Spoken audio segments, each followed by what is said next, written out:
ओम शांति। 31 अगस्त 2024। प्यारे मीठे बाबा के आज के मधुर महावाक्य। आज की मुरली के कुछ विशेष पॉइंट्स। आज बाबा हमें समझाते कि हम बच्चों को याद के साथ साथ पढ़ाई पर भी पूरा ध्यान देना है, क्योंकि पढ़ाई से ही ऊंच पद मिलता है। अपनी बुद्धि को अच्छा बनाने के लिए उसमें रोज ज्ञान अमृत डालना है। सदा इसी नशे में रहना है कि हम ऊंचे कुल के हैं, क्योंकि स्वयं भगवान हमें पढ़ाता है। ज्ञान धारण कर ईश्वरीय सेवा में लग जाना है।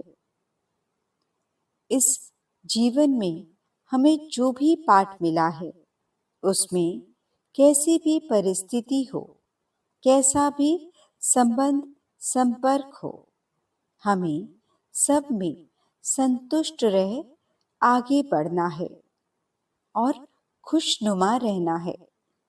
तो चलिए सुनते हैं आज की बाबा की मीठी प्यारी मुरली।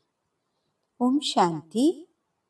बाबा कहते, मीठे बच्चे, याद के साथ साथ पढ़ाई पर भी पूरा ध्यान देना है। याद से पावन बनेंगे और पढ़ाई से विश्व का मालिक बनेंगे। प्रश्न: स्कॉलरशिप लेने के लिए कौन सा पुरुषार्थ जरूरी है?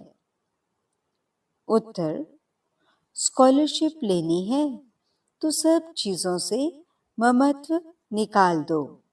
धन, बच्चे, घर आदि कुछ भी याद न आए। शिव बाबा ही याद हो, पूरा स्वाहा, तब ऊंच पद की प्राप्ति होगी। बुद्धि में ये नशा रहना चाहिए कि हम कितना बड़ा इम्तिहान पास करते हैं, हमारी कितनी बड़ी पढ़ाई है, और पढ़ाने वाला स्वयं दुख हरता सुख करता बाप है। वे मोस्ट बिलवेड बाबा हमें पढ़ा रहे हैं। ओम शांति। रूहानी बाप रूहानी बच्चों को समझाते हैं, पढ़ाते हैं, तो बच्चों को कितना फक्र होना चाहिए। पढ़ती तो आत्मा है ना। आत्मा संस्कार ले जाती है, शरीर तो राख हो जाता है। तो बाप बैठ बच्चों को पढ़ाते हैं। आत्माएं समझती हैं, हम पढ़ते हैं, योग सीखते हैं। बाप ने कहा है, याद में रहो तो तुम्हारे पाप कट जाएंगे। पतित पावन तो एक ही बाप है। ब्रह्मा, विष्णु, शंकर को पतित पावन थोड़े ही कहेंगे। लक्ष्मी नारायण को कहेंगे? नहीं, पतित पावन तो है ही एक। सारी दुनिया को पावन बनाने वाला है ही एक। वह तुम्हारा बाप है। बच्चे जानते हैं, मोस्ट बिलवेड बेहद का बाप है, जिसको भक्ति मार्ग में याद करते आए हैं कि बाबा आओ, आकर हमारे दुख हरो, सुख दो। सृष्टि तो वही है, इस चक्र में तो सबको आना ही है। 84 का चक्र भी बाप ने समझाया है। आत्मा ही संस्कार ले जाती है। आत्मा जानती है, इस मृत्यु लोक से अमर लोक में अथवा नरक से स्वर्ग में जाने के लिए हम पढ़ते हैं। बाप आते हैं तुम बच्चों को फिर से विश्व का मालिक बनाने। तुम कितना बड़ा इम्तिहान पास कर रहे हो। बड़े ते बड़ा बाप पढ़ा रहे हैं। जिस समय बाबा बैठ पढ़ाते हैं तो नशा चढ़ता है। बाबा बहुत जोर शोर से नशा चढ़ाते हैं। बाप आते ही हैं अमर लोक के लिए लायक बनाने। यहाँ तो कोई लायक है नहीं, तुम भी जानते हो। हम लायक देवताओं के आगे माथा टेकते आए हैं।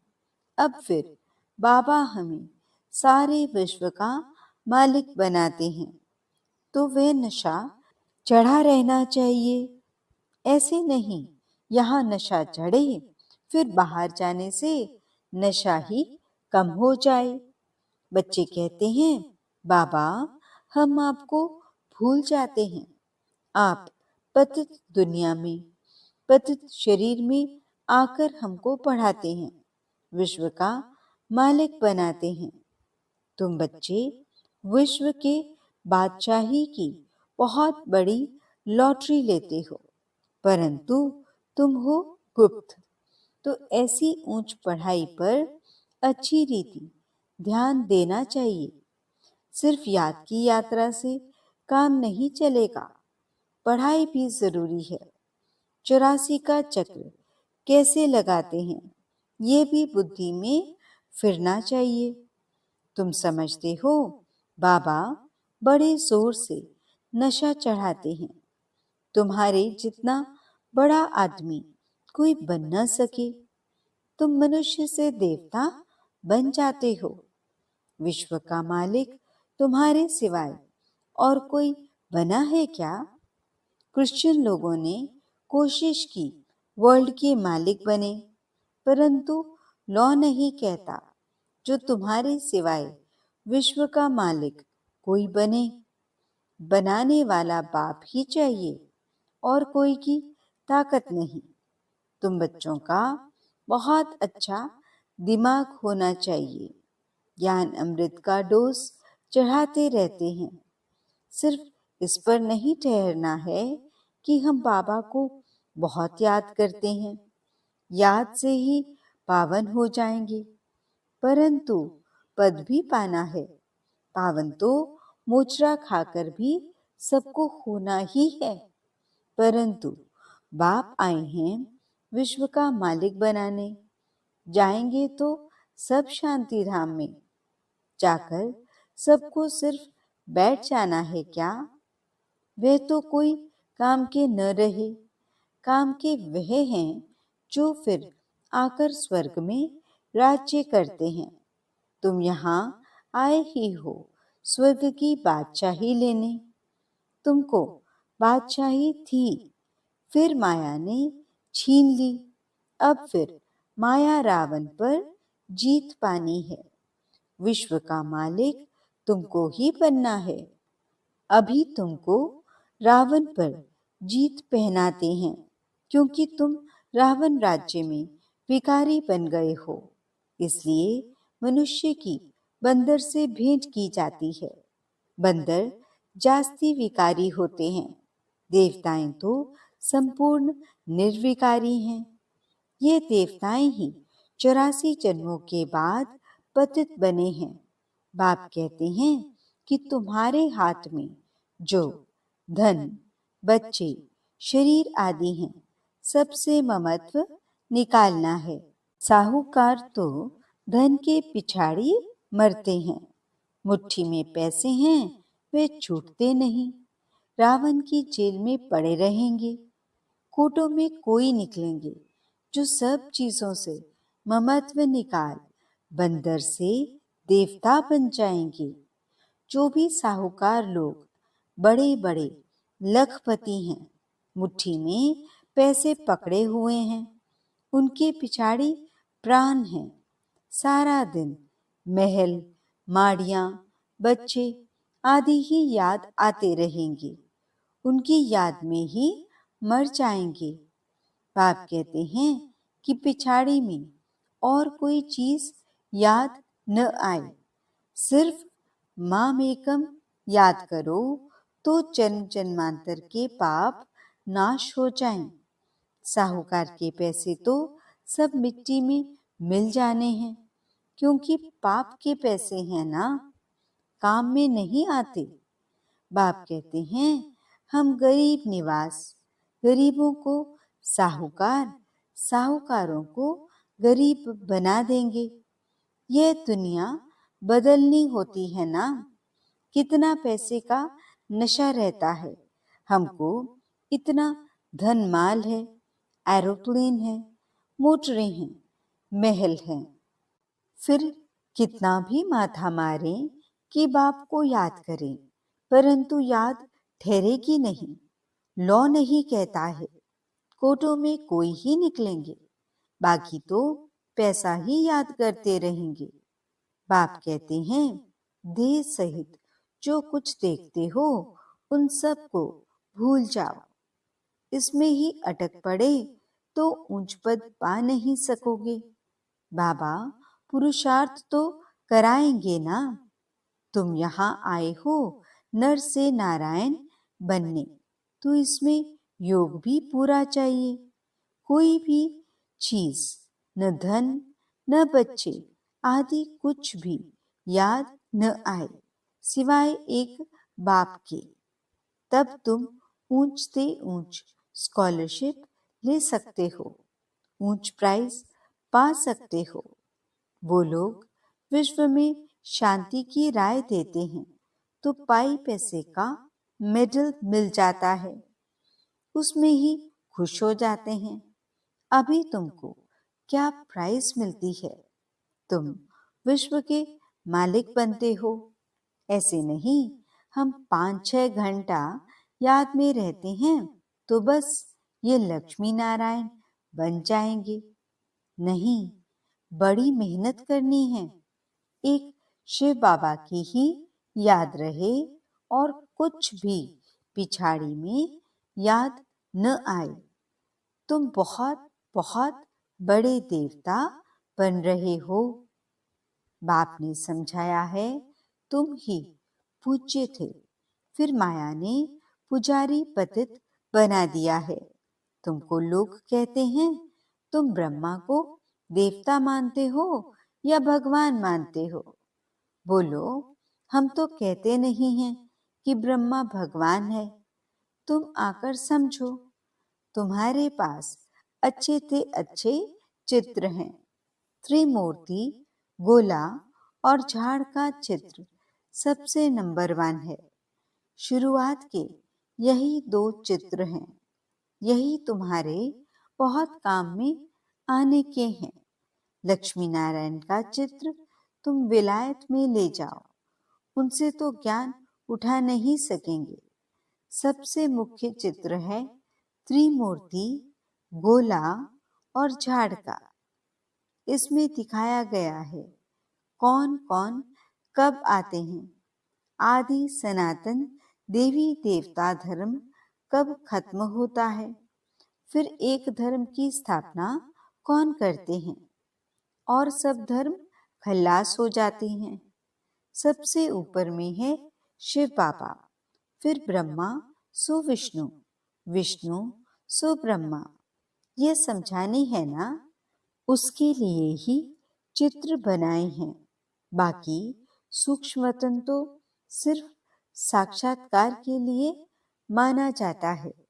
बाप रचयिता है, पहले सूक्ष्म वतन का, फिर स्थूल वतन का। ब्रह्मा देवता थोड़े ही है, विष्णु देवता है। तुमको साक्षात्कार होता है समझाने के लिए। प्रजापिता ब्रह्मा तो यहाँ है ना। ब्रह्मा के साथ हैं ब्राह्मण, सो फिर देवता बनने वाले हैं। देवताएं तो सजे हुए रहते हैं, इनको फरिश्ता कहा जाता है। तुम विलायत में भी ये समझा सकते हो कि सृष्टि का चक्र कैसे फिरता है। लक्ष्मी नारायण के चित्र से और धर्म वालों का तो कनेक्शन है नहीं, इसलिए बाबा कहते हैं ये त्रिमूर्ति और झाड़ हैं मुख्य चित्र। ये बहुत फर्स्ट क्लास हैं। झाड़ और गोले से समझ जाएंगे यह धर्म कब आएंगे, क्राइस्ट कब आएगा। आधा में है वह सब धर्म, बाकी आधा में हो तुम सूर्यवंशी चंद्रवंशी। 5000 वर्ष का खेल है। ज्ञान, भक्ति, वैराग्य। ज्ञान है दिन, भक्ति है रात, फिर बेहद का वैराग्य होता है। तुम जानते हो ये पुरानी दुनिया खल्लास हो जानी है, तो इनको भूल जाना है। पतित पावन कौन है ये भी सिद्ध करना है। दिन रात गाते रहते हैं पतित पावन सीताराम। गांधी भी गीता पढ़ते थे, वे भी ऐसे गाते थे, हे पतित पावन सीताओं के राम। क्योंकि तुम सब सीताएं ब्राइड्स हो ना, बाप है ब्राइड ग्रूम। फिर कह देते रघुपति राघव राजा राम। अब वे त्रेता का राजा है, सारी बात ही मुझा दी है। सब ताली बजाते गाते रहते हैं, हम भी गाते थे। एक वर्ष खादी का कपड़ा आदि पहना। बाप बैठ समझाते हैं कि यह भी गांधी का फॉलोअर बना था, इसने तो सब कुछ अनुभव किया है। फर्स्ट सो लास्ट बन गया है, अब फिर फर्स्ट बनेगा। तुमको कहते हैं जहां तहां ब्रह्मा को बिठाया है, ये भी समझाना चाहिए। अरे झाड़ के ऊपर खड़ा है, कितना क्लियर है। ये तो पतित दुनिया के अंत में खड़ा है। श्री कृष्ण को भी ऊपर में दिखाया है। दो बिल्ले लड़ते हैं, मक्खन श्री कृष्ण खा लेते हैं। माताओं को साक्षात्कार होता है, वे समझती हैं उनके मुख में माखन है अथवा चंद्रमा है। वास्तव में है विश्व की बादशाही मुख में। दो बिल्ले आपस में लड़ते हैं, माखन तुम देवताओं को मिल जाता है। यह है विश्व की बादशाही रूपी माखन। बॉम्ब्स आदि बनाने की भी बहुत इम्प्रूवमेंट कर रहे हैं। ऐसी चीज डालते हैं जो फट से मनुष्य मर जाएं। ऐसा ना हो चिल्लाते रहें, जैसे हिरोशिमा का है, अभी तक मरीज पड़े हैं। तो बाप समझाते हैं, मीठे मीठे बच्चों, आधा कल्प तक तुम सुखी रहते हो, कोई भी प्रकार की लड़ाई आदि का नाम नहीं रहता। ये सब पीछे शुरू हुई हैं, ये सब नहीं थे, न रहेंगे। चक्र रिपीट होता है ना। बाप सब अच्छी रीति समझाते हैं, जो बच्चों को पूरी रीति धारण करना है और ईश्वरीय सेवा में लग जाना है। ये तो छी छी दुनिया है, इनको विषय वितरणी नदी कहा जाता है। तो बच्चों को बाप बैठ समझाते हैं, तुम अपने को इतना ऊंच नहीं समझते हो जितना बाप तुमको ऊंच समझते हैं। तुम बच्चों को बहुत नशा रहना चाहिए, क्योंकि तुम बहुत ऊंच कुल के हो। अच्छा, मीठे मीठे सिकिलते बच्चों प्रति माता पिता बाप दादा का याद प्यार और गुड मॉर्निंग। रूहानी बाप की रूहानी बच्चों को नमस्ते। हम रूहानी बच्चों की रूहानी बाप दादा को दिल व जान सिकवा प्रेम से नमस्ते नमस्ते नमस्ते जी। गुड मॉर्निंग बाबा, शुक्रिया बाबा। धारणा के लिए मुख्य सार। पहला पॉइंट, अपने दिमाग को अच्छा बनाने के लिए रोज ज्ञान अमृत का डोज चढ़ाना है। याद के साथ साथ पढ़ाई पर भी पूरा पूरा ध्यान अवश्य देना है, क्योंकि पढ़ाई से ही ऊंच पद मिलता है। दूसरा पॉइंट, हम ऊंचे ते ऊंचे कुल के हैं। स्वयं भगवान हमें पढ़ाता है, इसी नशे में रहना है। ज्ञान धारण कर ईश्वरीय सेवा में लग जाना है।